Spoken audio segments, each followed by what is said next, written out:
කොහොමද ඔයාලට? ඉතින් මං හිතනවා ඔයාලා හැමෝම හොඳින් ඇති කියලා. ඉතින් අද අපි මේ යන්නේ අනුරාධපුරේ. අනුරාධපුරේ කොහෙද දන්නවද? අනුරාධපුරේ ශ්‍රී මා බෝධිය වඳින්න. ඉතින් මේ මගේ first time අනුරාධපුරේ යන්නේ. ඉතින් මගේ යාළුවා තමයි cameraman. ඉතින් මම යාළුවත් එක්ක තමයි යන්නේ. ඉතින් මේ තියෙන්නේ අපි ආව තැන. ඉතින් අපි ඇවිදගෙන යනවා. අපි හඳු කුරුපත්තු කරලා මේ තියෙන ලස්සන view එක. ඉතින් හරිම නිස්කලංකයි සෙනග අඩු කාලෙට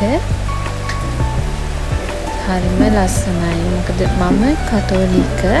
හැබැයි මම බෞද්ධ ආගම ගොඩක් ගරු කරනවා. බෞද්ධ ආගමේ දේවල් වලට මම ඇත්තටම ගොඩක් ආස කෙනෙක්. ඉතින් මට ලොකු ආසාවක් තිබ්බා නෙළුම් මල් පූජා කරන්න. ඉතින් මේ නෙළුම් මල් නම් මෙහෙම පැන් ටික හැලා අපි අරන් යන්නේ මේ ටික පූජා කරන්න.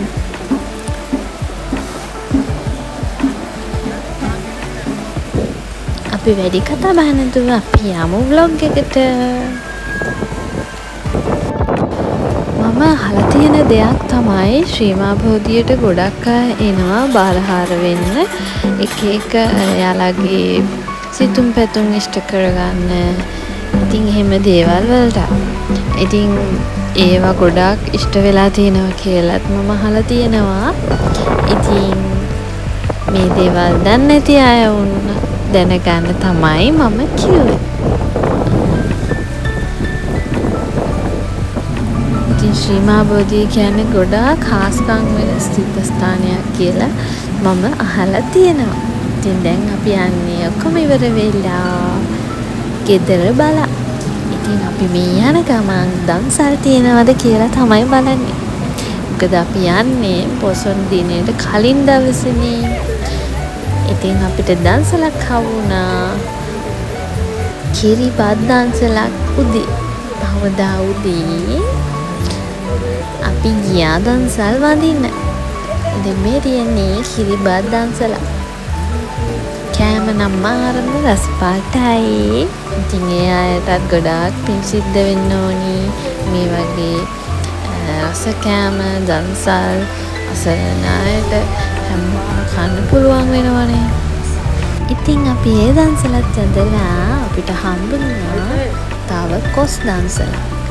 ඒකත් හරිම රස දන්සලක්. ඉතින් දන්සල් ගොඩයි ළමයි අද නම් පොසොන් දවස නිසා.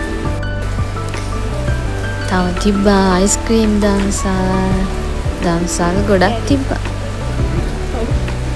ඉතින් අද දවස ඔහොම තමයි ගත වුණේ. ඉතින් මාත් එක්ක මේ vlog එකේ රැඳෙන්න ඔයාලට ගොඩක් ස්තුතියි. ඉතින් ඔයාලත් අලුත් නම් මගේ channel එකට subscribe කරන්න අමතක කරන්න එපා.